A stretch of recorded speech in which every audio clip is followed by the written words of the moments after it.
The opportunity does not announce itself. It waits, heavy and silent, demanding time he does not have. Northern France, early summer 1944. The abandoned tank sits off a rutted farm road, its tracks half buried in mud left by retreating units. The engine compartment shows damage, but not destruction. Fuel remains. The markings are intact. German equipment manuals are folded inside the hull. He works methodically, hatches first, then controls. Throttle, clutch, brake levers. The transmission resists until pressure is applied correctly. He memorizes their order. He studies the dashboard, the warning lights, the unfamiliar gauges calibrated for weight and heat, not speed. Every movement is deliberate. No wasted motion. Nearby, German patrols comb the area for stragglers and deserters. He hears boots on gravel. A truck passes on the road, close enough to rattle the tank's armor. He freezes inside the hull, counting breaths, tracking sound through steel. The tank is not fully operational. One track binds when turned too sharply. The engine overheats if pushed too long at low speed. He notes it all. He understands the limits. This machine will not forgive mistakes. Uniform pieces scavenged earlier are laid out within reach. Insignia adjusted. Maps folded to show plausible routes. He wipes fingerprints from exposed metal and closes the hatch. Night approaches. Movement on foot would mean fields, checkpoints, dogs. Remaining hidden means waiting until daylight patrols tighten. He primes the engine. The starter hesitates once, then engages. The sound carries farther than he expects, echoing across the hedgerows. He does not shut it down. The tank lurches forward, committing him to motion and to whatever notices first. The machine does not make allowances for hesitation. It waits, inert, while time tightens around him. Northern France, early June 1944. The tank sits where its crew left it, angled slightly off a farm track churned by retreating columns. He climbs inside through the side hatch, careful not to silhouette himself against the sky. The interior smells of oil, damp metal, and burned fuel. Nothing inside is familiar. He begins with the controls. Clutch to the left. Brake levers flanking the transmission. Throttle response slower than expected. He tests each movement without sound, memorizing resistance and travel. The gauges are marked in German. Oil temperature. Engine heat. Ammeter. He traces each needle's resting point and notes where danger likely begins. Outside, patrol activity increases. A search detail moves through the hedgerows, methodical and close. Boots crunch on gravel. A vehicle engine idles on the road less than 50 meters away. He remains still, crouched low, counting intervals between footsteps, listening for shouted orders that never come. He inspects the exterior through the vision slit. Unit markings remain intact. Dust has settled naturally. Nothing suggests theft. He adjusts loose insignia inside the hull and wipes down handholds with a sleeve. Any trace left behind becomes evidence. Fuel is limited. Enough for distance, not for error. The engine has been damaged, but not disabled. A long idle will overheat it. Sharp turns risk throwing the track. He understands the margins now. Darkness approaches. Remaining hidden means daylight searches and dogs. Leaving on foot means fields and roadblocks. He closes the hatch. The interior darkens. He primes the engine once. The engine noise cannot be taken back. Once the tank moves, it announces itself to everything nearby. Early June 1944. Occupied northern France. He guides the vehicle onto a secondary road used by German supply traffic, keeping speed low and steady. The tank vibrates under him, metal rattling with each uneven section of pavement. Smoke from the exhaust settles behind, visible but not excessive. He keeps it that way. The first checkpoint appears without warning. A road narrowing. A wooden barrier. Two soldiers step forward, rifles slung, more figures behind them. He slows exactly as trained crews do. No sudden braking. No hesitation. The turret remains forward. Hatches closed. A hand signal comes. Then another. The barrier lifts. The tank rolls through. No questions. No inspection. The sound alone seems to explain everything. Further along, the road widens and traffic thickens. Horse carts. Staff cars. A damaged truck pulled to the shoulder. At the next control point, an NCO circles the tank, scanning markings and track wear. He pauses near the engine compartment. The smell of hot oil is stronger now. The The spy keeps the engine idling just above stall, knowing prolonged heat will draw attention. Papers are requested from another vehicle ahead. He watches the delay carefully, measuring time and distance. When his turn comes, a cursory glance replaces paperwork. The tank is waved forward again, but more slowly this time. Each kilometer tightens the margin. His uniform remains unchallenged. The insignia hold. The route still makes sense, but eyes linger longer now. Fingers tap notebooks. One soldier steps closer than the others, studying the turret number as the tank grinds past. The road bends toward a busier junction, where traffic stops entirely and orders are being checked in sequence.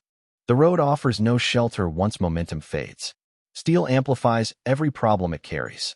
Midday, northern France. Temperatures climb as traffic slows. The tank's oil gauge creeps upward with each kilometer, edging past safe limits during prolonged idling. He compensates by advancing in short bursts, then coasting whenever the road allows. The engine answers reluctantly, uneven in its rhythm. Fuel becomes the next concern. A thin line appears beneath the engine compartment when he stops briefly behind a stalled convoy. Not a spill, a seep. He notes its position on the road and moves on before anyone else can. The smell follows him now, faint but present. The track binds during a tight turn through a village street. The tank shudders, hesitates, then straightens. He avoids sharp angles after that, choosing longer routes when possible. Narrow roads are no longer options. Neither are sudden maneuvers. A maintenance halt becomes unavoidable when the temperature needle spikes again. He pulls off behind a hedgerow, partially concealed from the road. The engine is cut. Silence drops hard.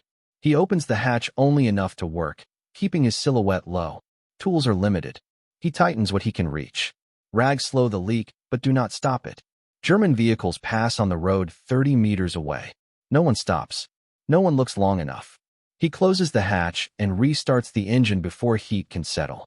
Every solution buys minutes, not safety. Running fast risks overheating. Running slow risks inspection. He chooses a pace that splits the difference, guided by the gauges rather than instinct. The tank continues, but it no longer feels neutral. It resists. Vibrations increase through the floor plates. The fuel gauge drops faster than expected.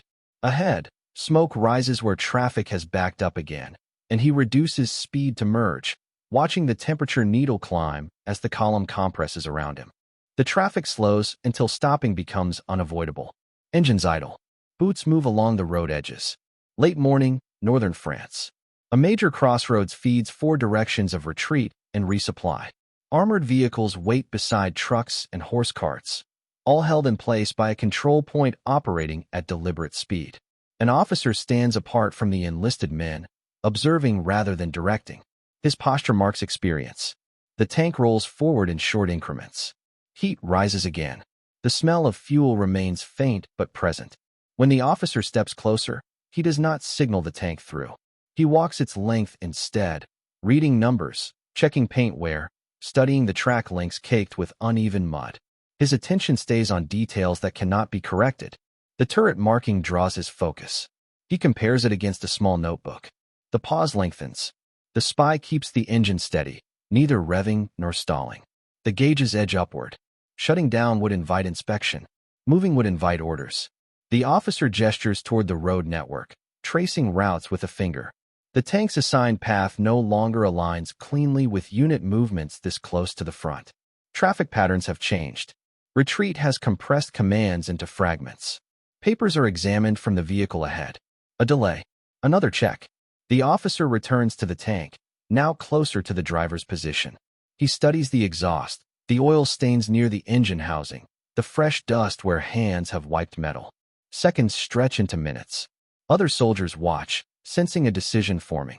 The officer steps aside at last, allowing the line to move, but his eyes follow the tank as it pulls forward, lingering longer than before. The crossroads falls behind, but the sense of clearance does not come with it. The road begins to open again, and with it, access returns. Mid-June 1944. Deeper inside occupied France, beyond the immediate congestion of retreat. The tank moves with purpose now, folded into regular traffic flows. Columns pause together. Engines idle together. Men gather close enough that sound carries. He keeps the hatches sealed, but listens through steel. Conversations drift upward when vehicles stop. Supply complaints. Fuel ration adjustments. Mentions of units pulled back sooner than planned. Names of towns said twice, to ensure understanding. He fixes them in memory, aligning them with the map folded beside his seat. At a refueling point reserved for armored units, he does not dismount. Nearby crews argue with quartermasters over allocations. Numbers are spoken aloud. Shortfalls acknowledged. A scheduled delivery delayed by air attack the night before. He notes the pattern. Scarcity leaves traces. The tank's presence grants access without questions. Orders are given in his vicinity, not to him. Route changes are discussed openly when roads ahead are damaged or under observation. He adjusts course accordingly, following instructions meant for someone else. Each stop adds fragments. Defensive lines being thinned. Artillery repositioned farther east. Bridges marked for demolition but not yet wired. None of it is written down. All of it accumulates. Movement continues through villages where civilians watch silently from doorways. German soldiers point, noticing the tank's odd routing, its solitary progress. The same vehicle appears twice in places it should not. Curiosity forms before suspicion. By afternoon, the engine noise is no longer anonymous. A staff car follows for several kilometers, then turns away. At the next halt, a mechanic studies the tank from a distance longer than necessary. The tank rolls on, carrying more than armor now, while awareness of its passage begins to spread ahead of it. The air changes before the first impact. Engines quiet. Heads tilt upward. Late June 1944. Western France. The road ahead clogs with mixed traffic as columns slow and compress. Refugee carts appear without warning, piled with bedding and crates, drawn by exhausted horses. German units weave around them, shouting, rerouting, losing order. The tank is forced down to walking speed. The sound arrives next. Aircraft engines, high and distant, then rapidly closer. Vehicles scatter for cover that does not exist.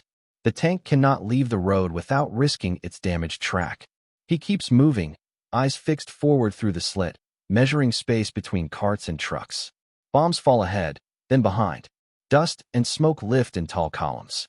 Shockwaves slap the hull. A truck burns at the roadside, its cargo spilling into the ditch. Horses break free and run. Infantry abandon formation, pressing into fields. The tank becomes a problem from both directions. From the air, it is German armor. From the ground, it is an obstacle that cannot stop. He adjusts speed to avoid drawing attention, knowing sudden acceleration will be read as intent. A fighter dives low, strafing the road. Impacts ring against steel nearby. He keeps the turret forward, resisting the instinct to turn. Any deviation could look deliberate. Smoke reduces visibility to meters. He follows the ruts left by vehicles ahead, trusting their path more than his map. When the bombing lifts, the road is barely recognizable. Traffic reforms in fragments.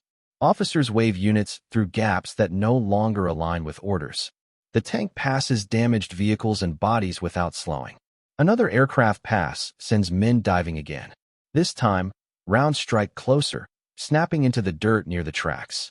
He maintains course, aware that survival now depends on being mistaken for something worth ignoring, while the sky searches for anything that moves. Movement becomes deliberate rather than efficient. Every kilometer costs more than the last. Late June 1944. The tank's fuel gauge drops below a quarter, then lower. The engine note changes as the feed sputters on inclines.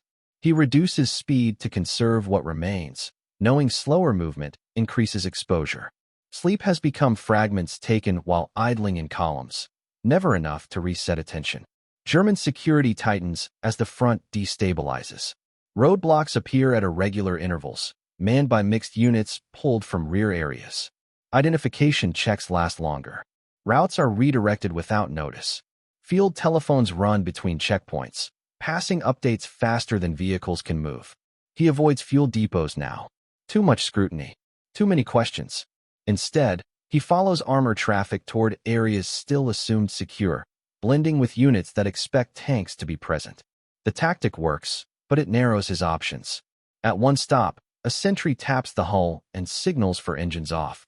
He complies, watching the temperature drop slowly while fuel evaporates with each restart. The pause stretches.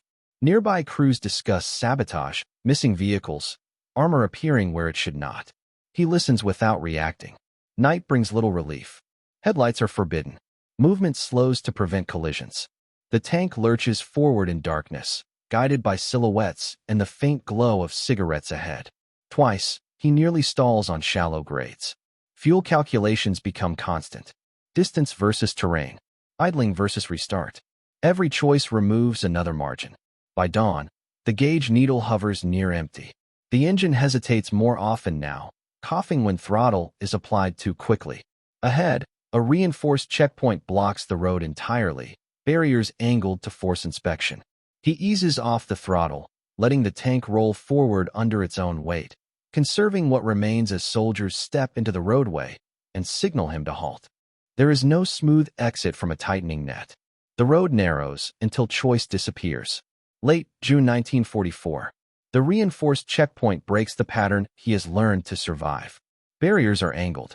Weapons are unslung. Vehicles ahead are searched in place, drivers separated from machines. He does not reach the front. A signal redirects armor off the main road and onto a secondary track cutting through farmland. He complies without pause. Refusal would be final. The turn costs fuel and exposes the damaged track, which slips briefly in loose soil before biting again. The road degrades into packed dirt bordered by hedges and drainage ditches. No markings. No traffic. This route was never meant for armor. Suspicion follows him. A motorcycle appears behind the tank, then falls back. Small arms fire cracks somewhere ahead, not aimed, but close enough to register. He increases speed despite the engine's protest, choosing motion over caution.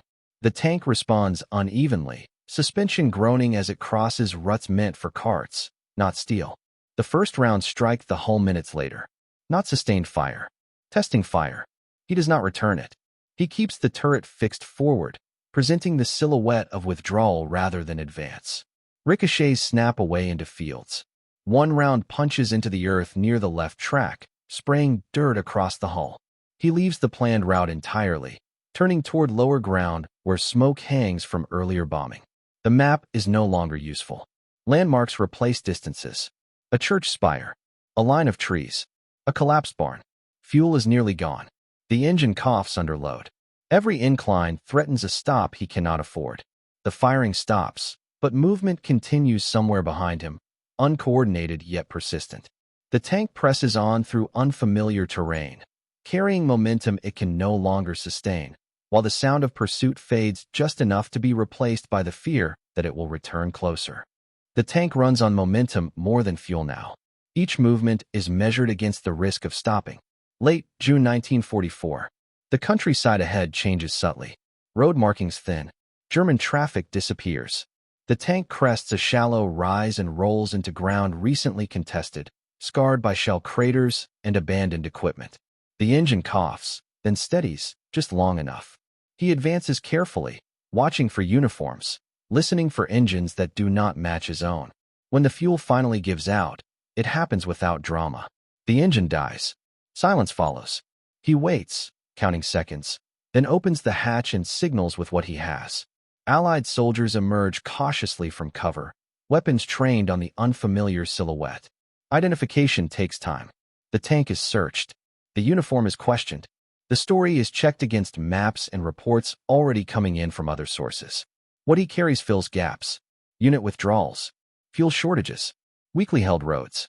Bridges marked but not yet destroyed. Details overheard, memorized, and preserved through movement rather than paper. The information is passed up the chain quickly, folded into plans already underway. The tank is secured. The route he took is traced backward with disbelief rather than praise. No announcements are made. There is work to do.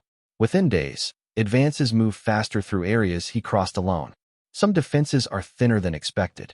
Others are avoided entirely. The margins he identified matter. His role remains limited, recorded in reports without flourish. One vehicle, one operator, one passage through occupied territory that should not have held. The machine that carried him is left behind, inspected and cataloged, its value finished. What mattered traveled onward, absorbed into a larger movement that no longer needed it to continue.